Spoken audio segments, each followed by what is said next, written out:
my short story is I've seen my life, you know, my wife always jokes with me that I see the world kind of like in scenes or chapters, and and I relate to it in that way. And so maybe on the macro, I see so far there have been like three major sections to this book, after being a kid and just enjoying childhood, where I spent 7 years in a band, a singer, a songwriter. That was my passion. It was my excitement. It was also like every single day of my teenage years. Like I had started right before I was 13 and I played through I was 20. So I didn't know a day of teenagehood that wasn't invested with this passion for playing and for trying to express myself in that creative way. And of Who course, those are very, who yeah. were some influences in world? Well, when I first started, I mean, like I was raised on the Beatles, like in a very like strong way that they represented music to me. And then at some point, maybe I was 10 or 11, I was introduced to rock music. I was introduced to like 90s grunge and punk music. That was like my first way in. So that was The Offspring, that's Nirvana, that's Green Day, and then eventually Blink-182 and Sum 41. And like the world of pop punk really spoke to me. And then eventually that opened up into a wide range of pop and rock and um, gosh, like influences were everything from, Linkin Park and Eminem to Fall Out Boy and Panic at the Disco and anybody else who was kind of like in the pop to pop rock scene. So I was inspired by it um, melodically. I don't even think I thought too deeply about the words that were being said at any point. Like it was more of like a heart-centered reality, and I was having a good time. That was my life, my dream. Yeah, We played for a good 7 years. We signed with an indie label in Southern California. We had gotten a great distribution deal at the time we were excited by, which was through ADA, which is a subsidiary of Warner Brothers. So that meant that we were in every Tower Records and Best Buy at the time, which at a time when that meant something, when there was a Tower Records. sure, sure. And lots of touring, spent a lot of time on the road. Now, when you say the 7 years, you started at 13. So, how old were you when you started touring, and how do you get into clubs and bars and things like that? If you're, kind I of mean, it's a great question. The first gig that we'd ever played was at a place called the Whiskey A Go Go on Sunset Boulevard. Famous whiskey. Anyone who's been through the music scene has performed there at some point in their career, and I like just EBGB's West or something like that. Yeah, like it was like it was part of the journey of making it in Los Angeles in a band as you played at the Whiskey at some point. And we were 13. We had never played a gig before. And at the time, the name of the group was Global Warning. We subsequently changed it. And not warming, but warning. And I got a Yellow Pages. And for those who don't know, if you're younger, it was a book that had all the phone numbers. And I opened it up and I found the Whiskey A Go Go and we called them up and we said, hey, this is Theo from Global Warning, and I just wanted to know about performing at your venue.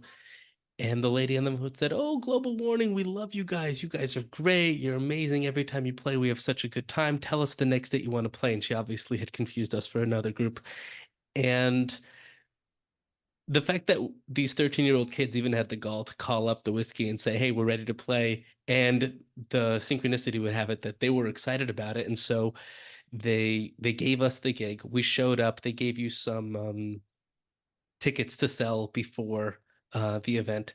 And I think we ended up selling like 350 tickets to this night. It was, we were in high school, so I sold tickets to everyone in high school and family and friends and this. And by the end of the night, they came over and said, "Look, we recognize we made a mistake. You guys are not the band that we thought you were." but you're way better and you bring way more people, so you're invited back whenever you want. And that really kind of opened up the door for us where we started playing there all the time. And once we started playing there, we were able to play to other places, and it was kind of leveraging one thing on top of the other. And that's kind of how we got into the scene. Eventually, we got an agent, and then you continue to do what you're doing. When we got signed, we signed with another agency, so there was expansion. Wow, that's amazing. And so you were how old were you at that time? Like when you were Well, playing I the was 13 when on the stage at the whiskey, but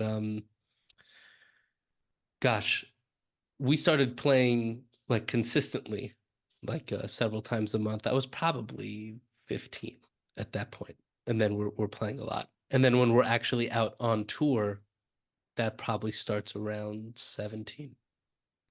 Wow, that's pretty young to achieve such success and acclaim. Well, look, I don't know if it was success or acclaim, but it was a lot of work and it was a lot of fun. And it wasn't like we were selling out stadiums, at 17. We were still playing at a lot of dive bars, and we were still doing a tremendous amount of opening up for bigger acts. But it was great. That was the road that you took. It's the road you take, barring, winning the lottery of a major record deal at a young age. Yeah, and were you in school at the time? How did that dovetail with school? Yeah, I was in yeshiva high school. So they were more or less okay with it until my senior year, and then in my senior year of high school, we had gotten enough acclaim that they were not thrilled with what I was doing. They asked me not to come back after the winter break, and that was the end of my schooling career. Which yeshiva was that, if you don't mind me asking? I don't know if they want me talking about it. Okay. Well, you've moved beyond that. I know, Uh, I know. I just, yeah. that element sometimes I don't know if I am close with him now with the rabbi, the Rosh Hashiva over there, and we have a good Mhm. relationship, but I don't know if he wants me just, saying that part of the story. So let me ask you, how did this? I mean, the high school. So this is clearly not a yeshiva high school type of lifestyle that you were pursuing.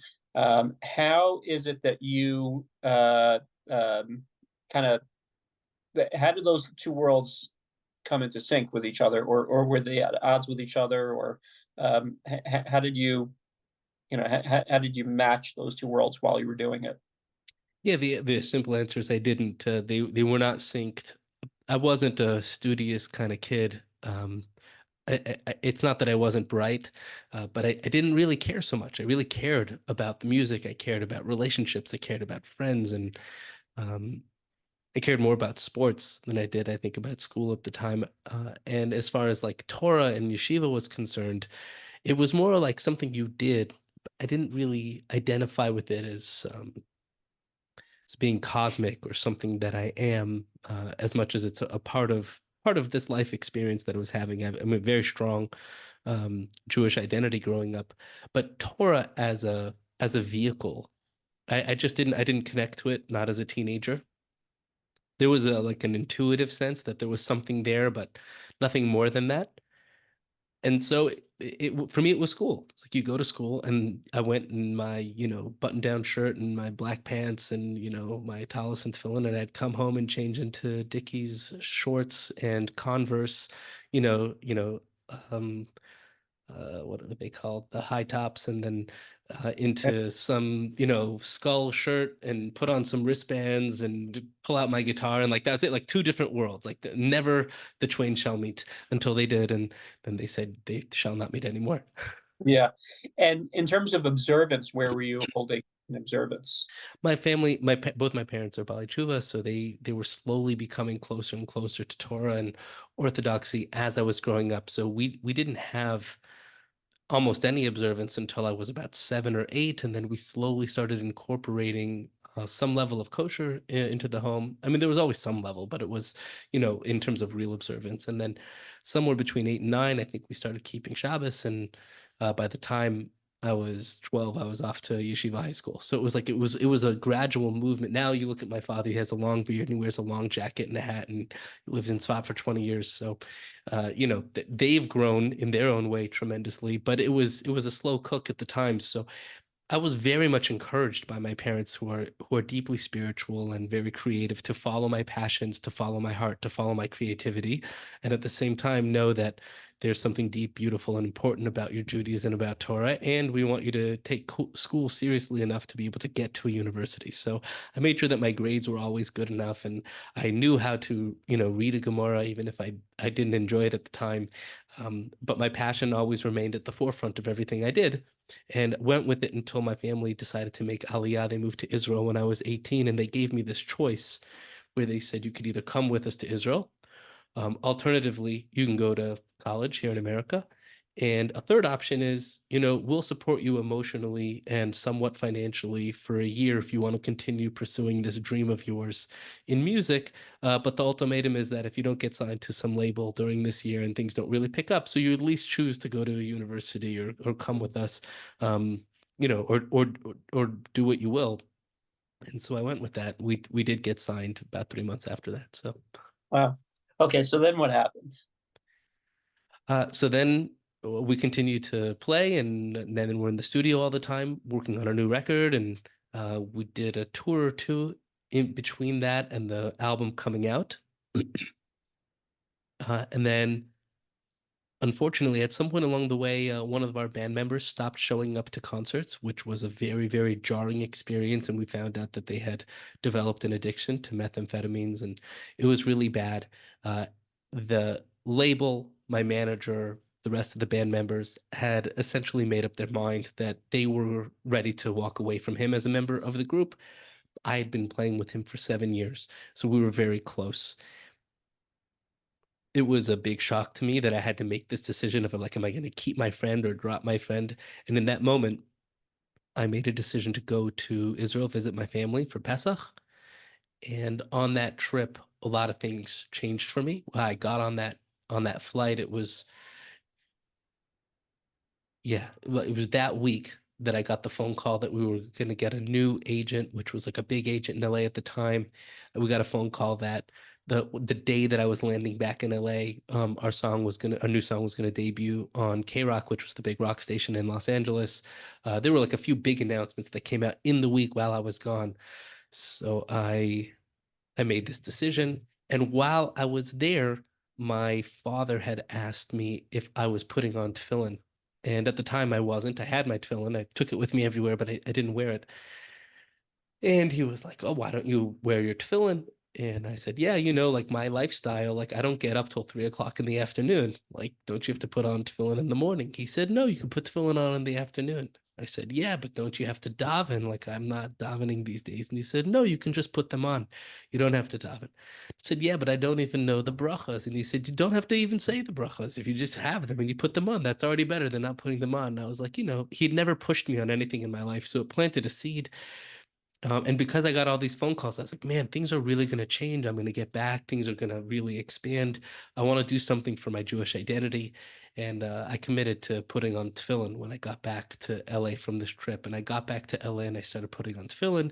To make a very long story short, after a few days of wearing tefillin, I said, man, I know if you're wearing tefillin, you're supposed to say Shema. So I started saying Shema. I found a sitter. I started saying the Shema. And after I started saying Shema, I was reading about tzitzis every day. And I was like, man, I'm gonna put on tefillin and say Shema. I should probably get a pair of tzitzis. So I got a pair of tzitzis, and then I was like, what am I even saying every day? And somebody had left a book at my house that explained the Shema and the Siddur, so I started reading it. I was like, man, this is really inspiring. And within a few weeks, I'm like wearing talis and I'm wearing a tzitzis and tefillin, and I'm learning every day. And I wanted to go to a class, and I walked into a Chabad, and I asked them if somebody was giving a class there. And in a very short while, it went from not doing very much of anything to getting up at 6 a.m., learning with the Daf Yomi. We were learning Yevamos at the time, and davening with Talis and with Tefillin and Tzitzis, and um, learning some other philosophical hashkafa books, for a few hours. So like that,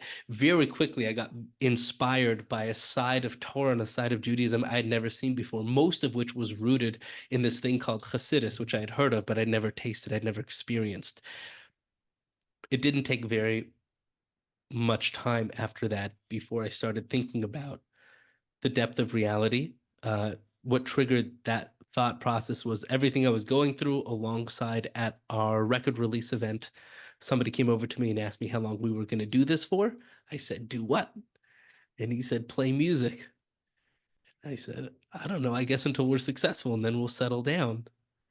And he said, "When's that?" I said, "When's what?" He said, "When's success?" And at the time, I told him to grab another drink because he was killing my buzz. But the next morning, I woke up and that question continued to sit with me, like, when is success? And I started really thinking about that. And that's this all um, kind of coincided together. This with my band member that and his drug addiction, this that I was looking into my Judaism in a deeper way for the first time, and this that I was thinking about what a successful life looked like. All of those things came within a couple months, like within, I don't know, 6 to 8 weeks. And so there was a lot of energy around what am I doing? What am I doing and why am I doing it? And what's really important and what is life about? And then I had a breakthrough moment, that lightning bolt moment where I realized that where I am isn't where I want to be. Not that I knew the answer of where truth was, but I knew the life I wanted to live wasn't down this road. And it sent me in a new direction. Hmm. So was that your first time in Israel? Had you been to Israel before that, or was that your very first trip? That was my second trip to Israel. My first trip I was there once before to visit my family after they had moved. I had gone for maybe 4 or 5 days. That was my deeper trip to Israel. But yeah, Yeah, and did it have a when you say deeper trip, in what way did it trigger anything in you that maybe you felt like you were tons, uh, tons, connected? tons. Yeah, yeah. There was a lot. There was a lot that happened on that trip for me. Friends that I met, I'd gone to a couple yeshivas because I had friends that were in yeshiva at the time. Remember, at the time, I'm 19 or 20. So I'm like, I'm at the age where a lot of the post high school kids are in their 1 year or second year out of high school and they're experiencing Israel. And so I was going around and I was seeing change in some people and I was seeing a lack of change in other people. I felt a connection to the place. I just felt a holiness in the place, something very powerful about it. We actually got a call that said I had to leave early. I was supposed to be there for maybe 12 days. I ended up having to leave after 10 days and I felt sad. I felt sad that I had to leave. Like I could feel the sadness of having to leave 2 days early, and I had no idea why I was feeling that way. Just a lot of emotions connected to the place itself, something about Israel, something about Jerusalem, and Yeah, it didn't take a long time to come back.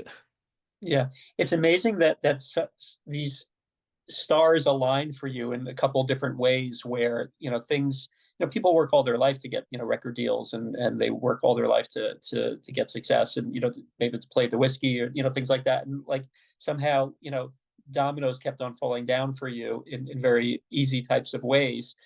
Yet it, it, it was really only a setup for a different life, which is, so fascinating to me. Yeah, it's funny. I feel the same way. I'm happy that you appreciate that, and I know that's part of your life journey is you've had something very similar in your experience of looking out in the world of entertainment and then being able to make a similar decision. So I know that there's a resonance there. I didn't know it at the time, but not long afterwards, there was a Gemara that was shared with me, a Gemara Nedarim, I think, that says that the the wise destroy where the the young build. It's like the wise destroy where they. I can't remember the exact line of the Gemara anymore. Do you know which line I'm referencing? Familiar, but I can't recall it offhand. I remember thinking to me at the time it was so powerful. Gosh, I wish I knew it, but I don't. It's something to the effect of the wise destroy where the youth would build. Um, gosh, it's gonna plague me until after this. I'm gonna go straight to it and find it. But the idea was that you can work on something for a long time and be invested in it deeply, emotionally, and at some point realize that the fact that I spent 7 years in this thing, in this relationship, in this idea, in this, part of my life, that's not a reason to stay in it, right? And only a fool or a young, immature person would say, well, no, that's the reason to stay in it because I've been there for so long. If at some point it ends up being the wrong thing, so then it's time to walk away, even though, and I was blessed to have that kind of clarity. to walk away from that because people asked me in the beginning for a long time, how do you walk away? How do you walk away from that kind of success? And it was about to get bigger. It wasn't like we were going in the wrong direction. We were moving in the right direction. And for years, I didn't have a really good answer. It just felt like it kind of felt like I was pulled out, like it was happening. And I was pulled out, but that takes all of my experience out of it because I was there for that. And I think the answer is there was a lot of trust. I was really given permission to trust myself by my parents throughout my whole life, and it was listening to the same voice that said, "Be a musician." The same voice was like, "It's time to walk away." So when you learn to trust yourself in that way, and there's an intuitive connection to your higher self, you can spend almost a decade doing something, and when that time is over, it's over, and it's with joy and sadness. I was mourning something that ended. I was laughing and crying on the flight on the way to yeshiva because I was mourning the end of a period of my life, and I was joyful and free and excited about the idea of what was going to be next. Yeah, that's was going to be my next question, which is, how do you reconcile leaving that life behind where, all your passion, all your dreams, everything you ever thought about, there has to be some type of, mourning period, some type of grief, even though you're doing intellectually, you're doing the right thing, but at the same time, this is all you ever wanted to do. So that's it's like being in the Matrix or something, where it's just like you can't, you have to pick, and maybe you said this also in one of your books, picking, truth over comfort. You have to decide what's real and what's not, and even though what's not real is more attractive. Yeah, there was a point, I think the morning for me, it came at its stages. The beginning, the most challenging part for me wasn't even walking away from the music. It was walking away from the relationships. For me, I'm a relationship being. I love people, and these were people I was very close to. They were my brothers. They were the people that I had worked on something for so long with, and that meant, certainly from their perspective, the relationships were over, and they weren't incorrect with that. Um, So those last 6 to 8 weeks, while we still had concerts to play together, but there was animosity between us. There was no desire, like we wouldn't speak before the concerts. We would show up, we would play our gigs, and we would like walk our separate ways. like the Huh? Beatles. Yeah, like the Beatles. Yeah, it was really sad. It was really, really hard. There was a magic moment I felt for me in the last concert we played together. Uh, there were a few hundred people at the event, and we all got on stage. It was absolute pin drop silence in the tour van on the way there, and man, it was crushing. My bass player sat in the passenger seat. My best friend and tour manager was driving. We had picked up our guitar player. I think our drummer must have met us there. And I just remember how quiet it was the whole way there, eerily quiet. And then we got on stage, and the moment we started playing, I saw it in everyone's eyes on stage. We were playing like it was our first time, not our last time. And there was this real powerful synergy. And partially because I think we all rose above the moment and we were just really in the moment. We rose above the drama. It was beautiful, a beautiful thing. And there was a part of me that thought, "Oh my gosh, this is gonna last. Like we're gonna make it through this." And got off the stage, and everybody disappeared. It was gone. Like no one wanted to connect. It really was over. It was very final. So for me, a lot of the morning happened while I was still there, like saying goodbye to all these relationships. Yeah, And then over time, over maybe the next, 2 or 3 weeks, spending some time just feeling the fact that that was done. But that was it. Once it was done, it was done. And it was on to the next. And that's what else is life about? I yeah, really don't dwell too much on the past. yeah. Were any of your bandmates Jewish? They were all. They were all, Yeah. and none of them kind of uh, looked at you as a model for maybe to introspect or anything like that. I wouldn't know. Uh-huh. You can Yeah, cut ties. yeah, it was very over. 17 years later, for the first time, I spoke to my guitar player, who seems like he's doing well, and I think he is connected to Judaism in some way. But I haven't spoken to anybody else in the band for nearly 20 years. Wow. Do you ever listen to pull out any of the old records and listen to them? And Sure, sure. yeah, Share it with my kids, yeah, family, yeah, friends. Yeah, it really was cool. good. I liked it. Yeah, I thought it was a lot of fun. I saw one of your. I think you were playing like a scrapyard or something, like a music video in a junkyard or something like that. Or Yeah, yeah. We did a music video in a junkyard, and I think we were in a car parking lot. We shot the video in a bunch of places, but yes, yes, there was a junkyard at one point. yeah, and it definitely reminded me of. It had that kind of maybe Green Day type of feel to it, which was evocative of those mid '90s. So cool, cool. Do you still play at all? Do you play in different capacities? Yeah, a little bit. I've been writing more for other artists. So I'll either be hired out to write for an artist, or there's a project that interests me and I'll write with them. But it's all behind the scenes stuff. I haven't performed in a long time. Yeah. So tell me, so what happened after that? Where did you end up? I guess you went to study for a bunch of years. Yeah. And where did So you go?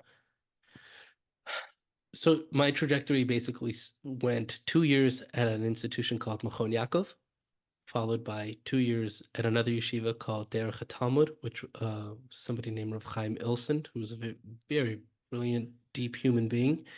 After that, I spent 5 years learning in the Mir Yeshiva by Rav Asher Arieli most of the time.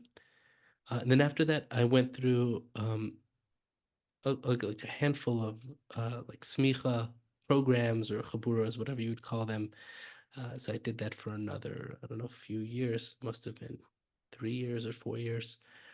And that was all until 2019. So total, I was probably in like a more fully immersive, like three-star a day of learning for a little over a decade, somewhere between 10 and 12 Huh. years. And where on that timeline did you get married?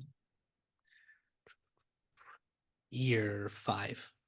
Hmm. So I was in the mirror. It was right before I moved from the first shir I was into Rav Usher's.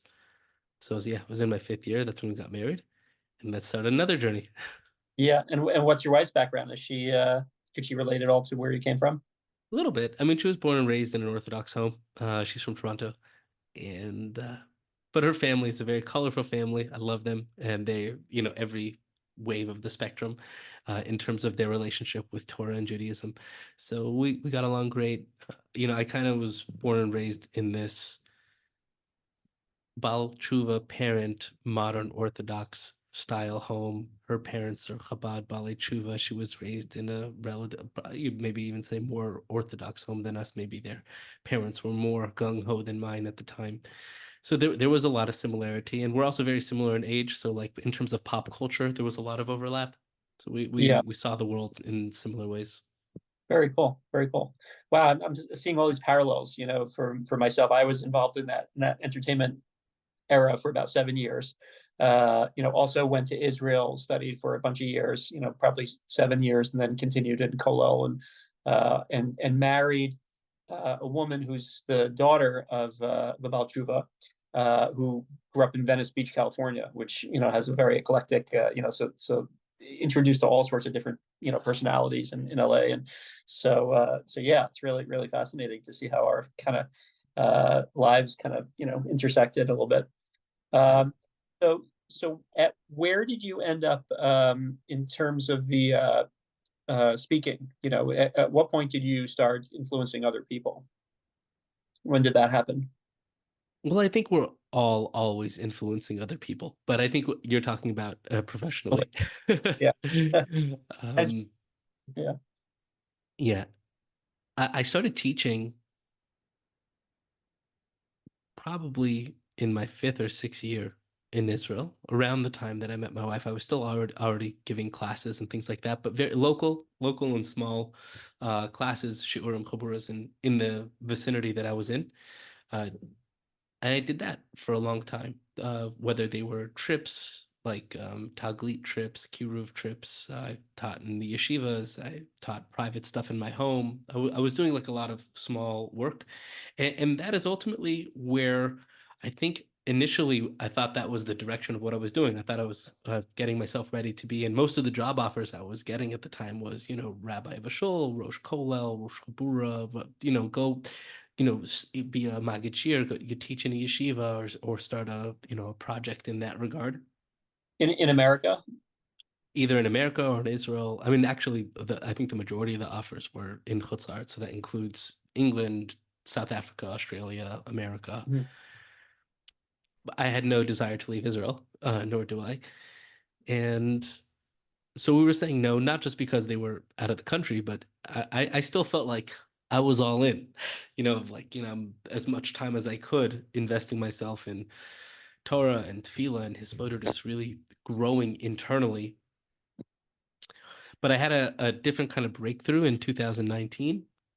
It's a longer story, and maybe not for now, but if for people who want more insight, it would be in the new book, The Three Conditions, where I go more into that journey of it. But at the end of that kind of inner journey, I came to a conclusion, like I had a lot of clarity.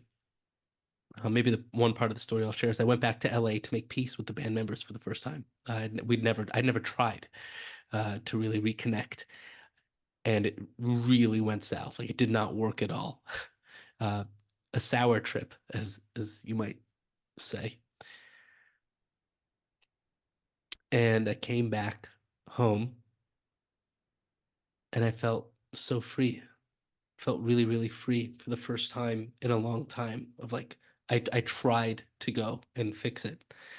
And it wasn't about them. It was actually about the feeling to me was about walking through the fire of the pain of experiencing what I probably would have considered my worst nightmare. Like imagine if everyone you love and care about woke up tomorrow and said, "We hate you. We never want to speak to you again." That would be a pretty chilling thought.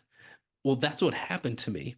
I never had to face it because I left, but that I went back to face that experience and I walked out the other side and I was okay, despite that fact. And I think there was a bit of an ego death in that experience of like letting go of the need to be perceived a certain way, to be loved by everyone or liked by everyone, and especially people that I'm close with. And in that freedom, I found a lot of new clarity in terms of what I wanted to do next. It was like I think that actually finally closed the first chapter to allow for chapter three. There was like I had to go through this middle road to finish closing up the circuit from the beginning to start something new.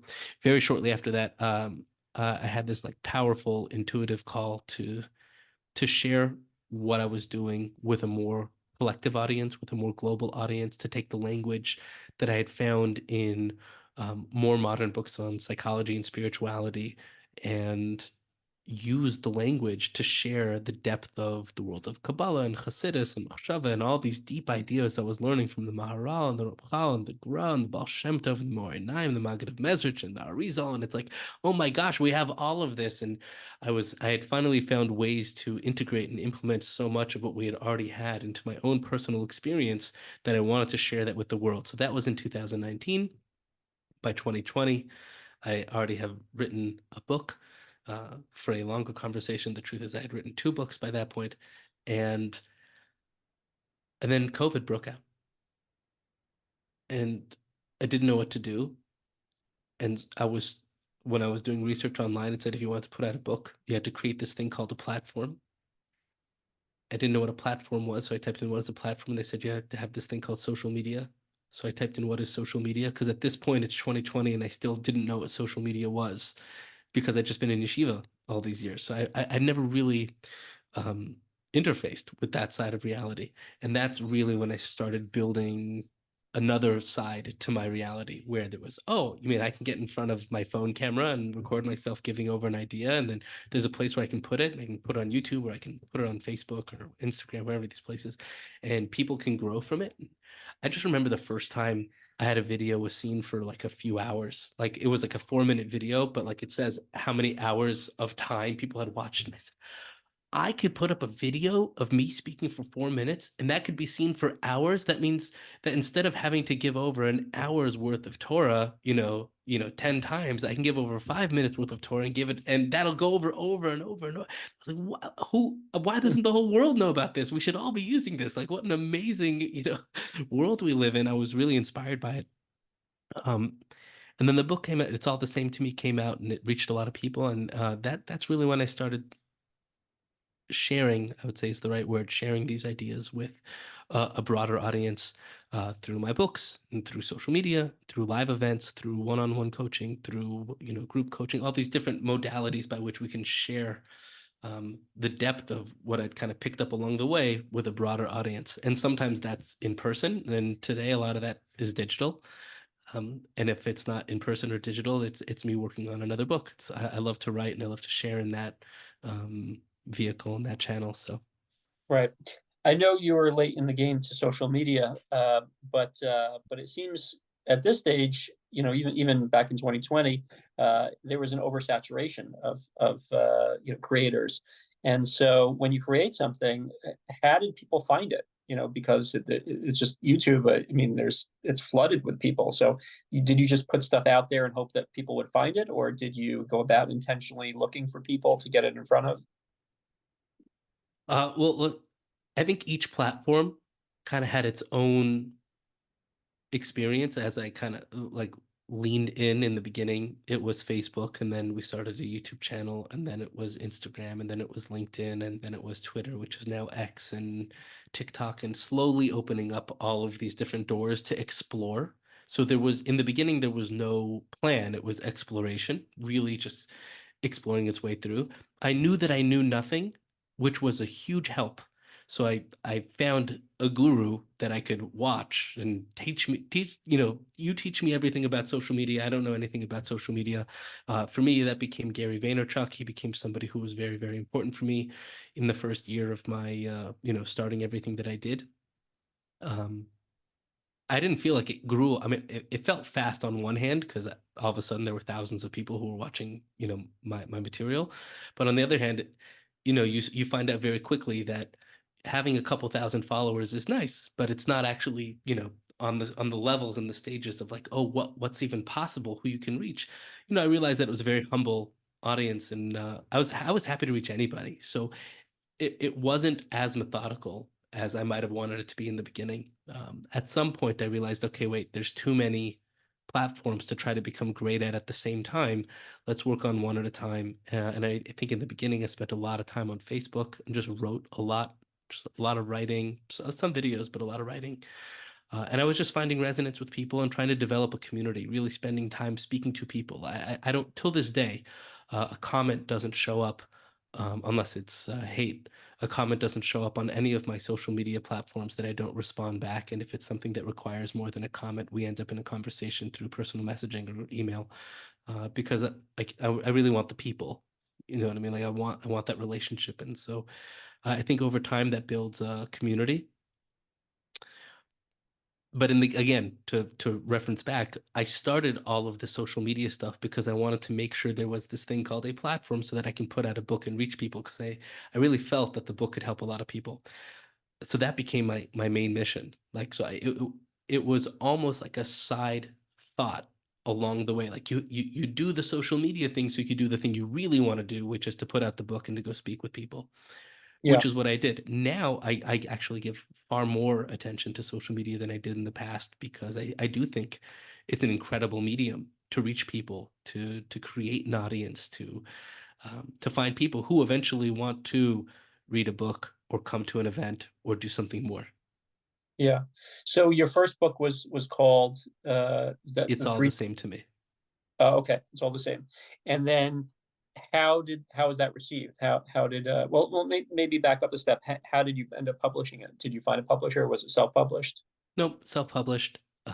And that I was very methodical with how I went about it because again, not knowing is the key to knowledge, right? So it was a lot of not knowing anything. So spending a lot of time on Google and YouTube and just trying to figure out what are all the great strategies to putting books into as many hands as possible?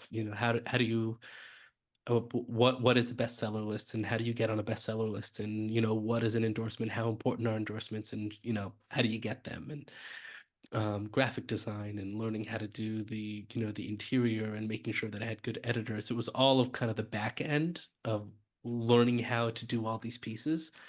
um, a lot of prayer and um, mental, emotional, and financial investment. We really put everything we had into this. My wife and I really believe in this vision and these ideas and what we're doing.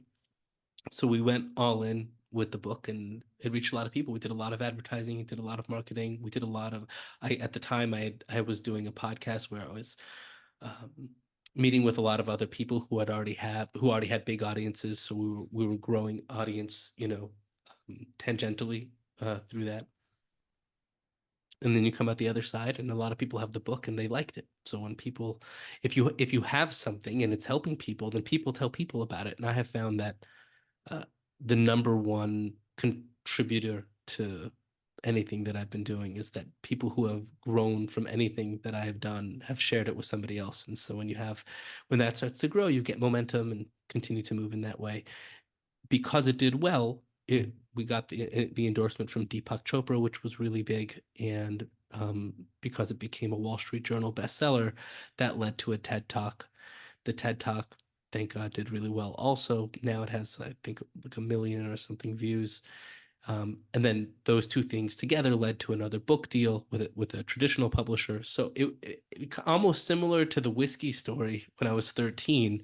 Part of it was belief and faith. I feel in a lot of ways, I feel like my life is a reflection of what I'm teaching. I'm just trying to share, like, this is how I'm going through this reality. Like we can all have the same thing. So similar to the whiskey store, it's like belief that you can do something. You go out, you try to do it, you cross a certain threshold, and then you leverage. You have to take that and build on it.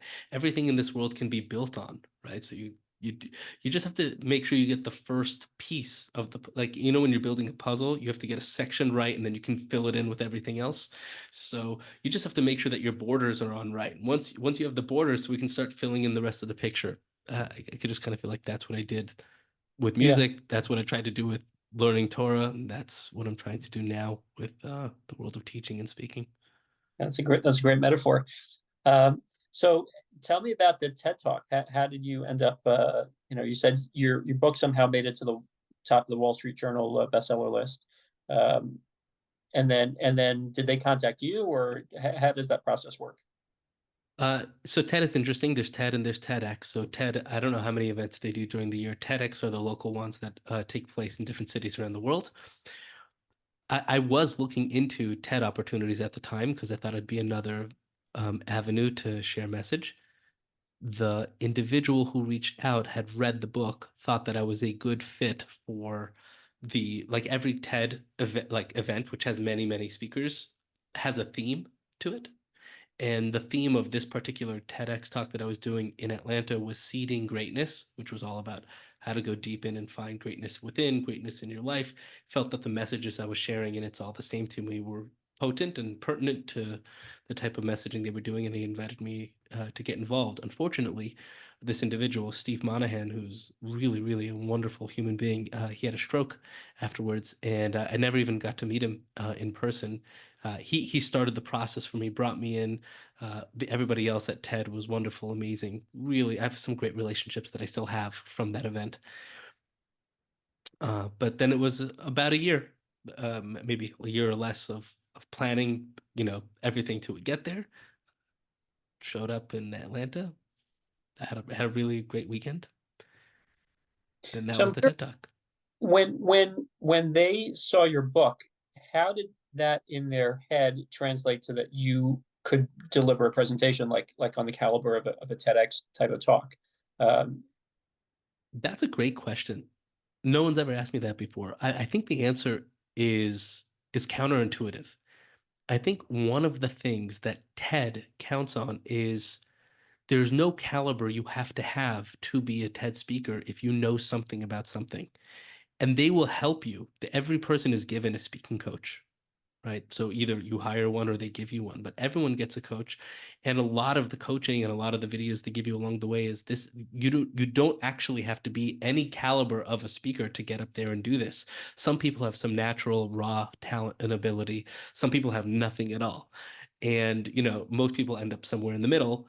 And we try to model that in such a way that when by the time you get to the stage, you actually know what you're saying, right? You've you I think the way they have it is the goal is at least a few months before the talk is already finished. It's written, and then you have months to practice it over and over again, so that by the time you walk onto a stage, it's there. You've done this. It's not like it's the first time you're giving over the talk. Um, Not to spoil some future story. That wasn't what my experience was like, but that's how most people's experience was supposed to be like. Yeah. How long did you speak for? How long was the talk? I can't remember exactly. I think it's about 20 minutes, maybe 15 minutes. Actually, what? I know it had to be under 18 minutes, so I imagine if we look, we can find it. Yeah, yeah, yeah. Embarrassed to ask you. Uh, I it's okay. started No, I've never watched it. so describe the process of preparing for it, your own personal process of how you prepared for it and when you got up there and what was going through your mind and how you got through it. I'm happy to do that, but this isn't a reflection of how I go through preparing ideas in general and share them. But I'm happy to go through that experience with Okay, you. maybe give this a little bit of a short anecdotal experience and then Sure, tell the process. sure. This for this particular event, because it was such a big event with a lot of opportunity connected to it. I think that there was more fear and anxiety kind of built into it, and then it was double down, triple down, quadruple down by everyone I know of, like, this is such a big deal, this can make or break your career, this is your everything, all of your messaging rides on this. So it really built it up, which created a lot of stress. So hired a special coach, and uh, I wrote a talk, and then I had it looked at by my peers and family, and then I rewrote the talk based on their advice, and then I did that again. I think the the final iteration was like iteration 26 or something. So I'd written this talk a bunch of times, over and over and over, and changing pieces here and there. And the first 10 looked nothing like the last 16, meaning there was really a lot of shifts along the way. And then for me, yeah, we'll keep it anecdotal. I wrote it a bunch of times. By the time we got to iteration 20, I knew we were getting really close to the talk, and I knew I needed to start practicing it. But I kept getting feedback that it wasn't good enough. It wasn't good enough. And instead of practicing it, I kept going with the feedback, which for me, that was the fear side that kind of reared its head from a place in me that I hadn't seen. And so I did. I kept kind of going, going, going. Then it was 3 days before the talk, and I still hadn't prepared it. And I remember getting up the day of the audition, and on the not the audition, the rehearsal the day before, they have like a rehearsal. You get up there, you have to run through your lines. They make sure that your microphone is all set the right way, that everything is facing like the cameras, and they do the whole dress rehearsal the day before. And I got up there, and I still didn't have a talk at the rehearsal. Like I didn't have it. So if you want to talk about fear and anxiety, like absolute existential dread, I stayed up that night trying to go through it again and again and again, and it's still like it wasn't sticking. I felt disjointed. I felt far away from my message. I believe everything on this paper, though I feel none of it. Like it was a very challenging experience, and woke up the next morning sick to my stomach, and took some Advil and some Tylenol and had some coffee and tried to get through the morning. I had a pounding headache. Uh, was about to get on the stage, called my wife. She was in Israel at the time, so it was right before she lit candles. So I was basically saying goodbye, and she was just davening that I made it on and off the stage. Um, I taught a lot till this point, but never at a position where the stakes were so high and I was so unprepared. I was so unprepared walking onto that stage. And then I got onto the stage and more or less blanked out. Like, cannot really remember what happened on that stage. A couple moments I recall going through it, and then I got off the stage, and it was this like, did it happen? Like I don't know if it happened, because there was so much built up for me. Um, but people seemed to like it. Whatever I had said, people liked, and uh, and that How was many it. I got a, huh? how many people were in the audience? I don't remember. It was right, at the tail end of COVID, so probably 40 to 80. I don't know. I can't remember exactly. Probably well, wasn't less than 40, but I can't imagine it was more than 100 people in the room because everybody was distanced by like a few chairs. Hmm. Hmm. And are you typically do you get stage fright when you have to speak in public? Was that I, I, exacerbated? I used to, but that Yeah. was exacerbated. That was the most exaggerated experience I'd ever had of stage fright. I mean, that was stage like Mhm. anxiety. That was something else. That was a whole nother level. No, Panic. I love to speak. I love getting up in front of people. I used to have, um, the jitters, right? And even now, if it's like it's really important, like I'll feel it in my body. But I have a completely different way of relating to myself and to my work today than I did 5 years ago. So. Hmm. And so you wrote out every word of the speech, or that was the intention to do that, whether or not that actually happened, but and to memorize the words and to be able to give it over without having to work at recalling it while you're speaking it. Was that the process that was Yes, supposed to yes, that's what I did, and I don't think it's the right approach. That's what I did for the TED Talk, and I did that for one other talk in my life where I really felt that every word was important. And if it were a book, then every word would have been as important as they were written on it. Today, I would say um, to have a script or to write out an idea, it's nice if there are some really important like lines that you want to land a certain way, to have them go a certain way. That's wonderful. But I work so much better with an outline of ideas if I just know the direction that I'm going in, if I'm just sharing what's on my heart in terms of how I relate to the ideas that I'm giving over.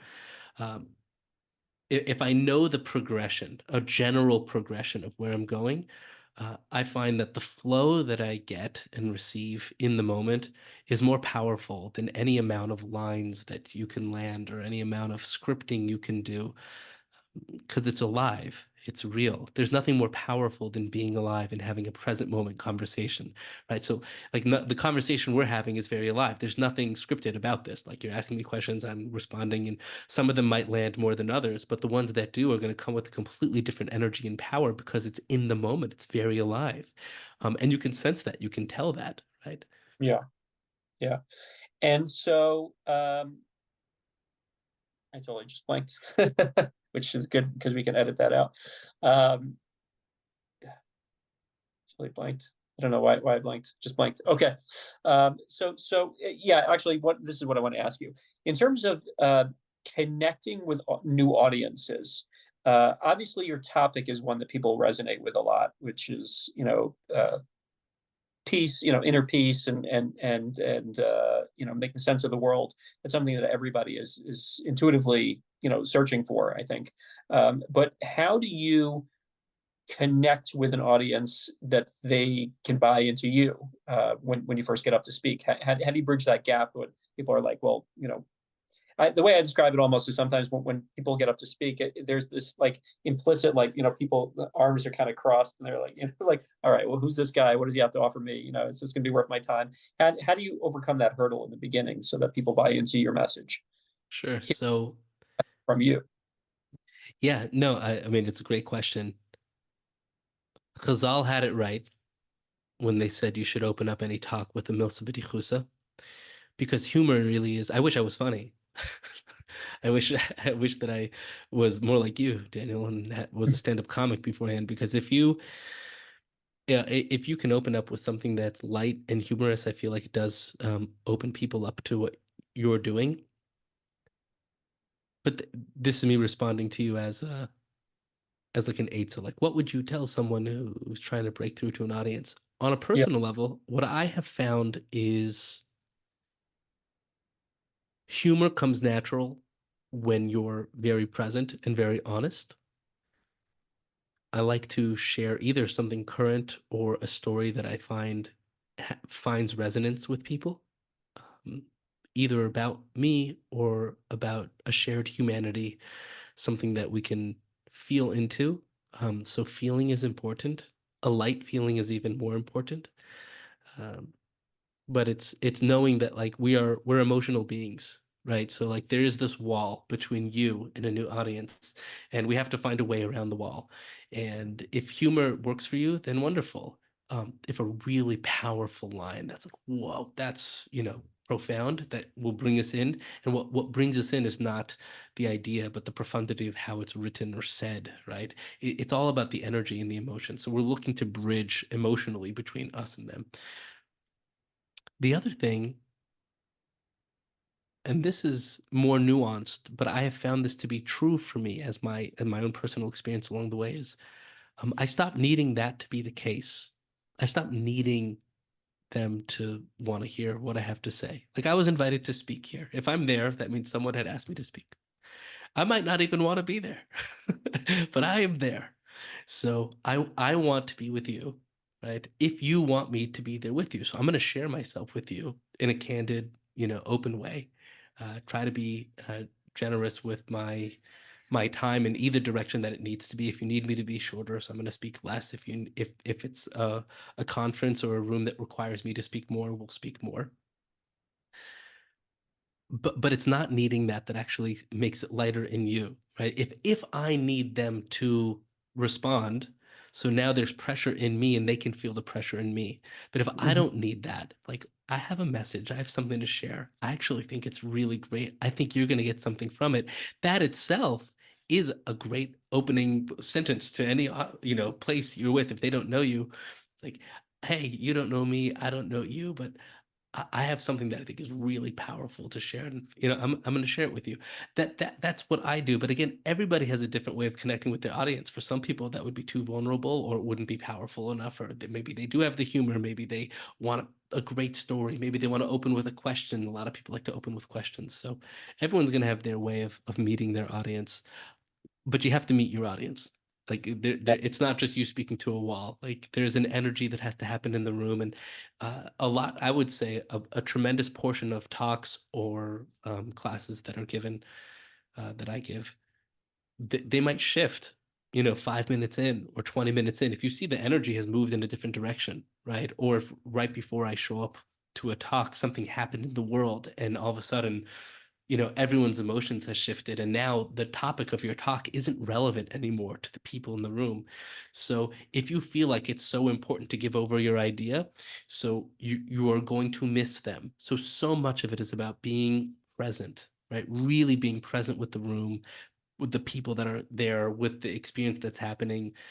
If something happens, like if you're in the middle of talking and someone drops a glass and the glass breaks everywhere, so that could, in the same way that you need to open and connect with your audience, it's like how much does the rest of the world distract you from what you're doing, right? It's really being present with the people, um, and not with in your head of what's supposed to be said, what's supposed to happen.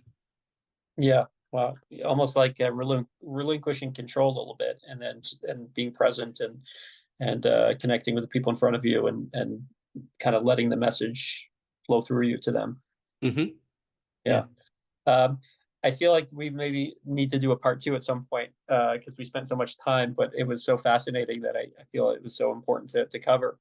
Um, let me give you the opportunity to talk about your projects and your books and where people can find you and get more of what you have to share. Well, that's kind of you. Yeah, right now we just put out the book, The Three Conditions: How Intention, Joy, and Certainty Will Supercharge Your Life. Everyone can get a free copy of one of the chapters. I think there's a free download on the website right now, which is at moshegersh.com. And of course, I am on all the social media platforms. I think I'm most active on Instagram. So if you have one of those, you can follow me over there and we can send out, you can get all the information and videos and different clips and blog pieces that come out over there. And all the books and everything I do is available on Amazon. So for those who want to take a deeper dive, it's there. And my email's on all of that stuff. So if you want to be in touch, please feel free to reach out. Yeah, amazing. I hope people take you up on that. It's you have a very fascinating story and uh, curious to see where chapter four is going to take us. Well, I Uh, mean, me too. And yeah, to you as well. Thank you. I appreciate you. I appreciate your time. yeah, absolutely. I'm going to stop the recording. I just have one quick question for you. Yeah. Um, uh, hang on one second.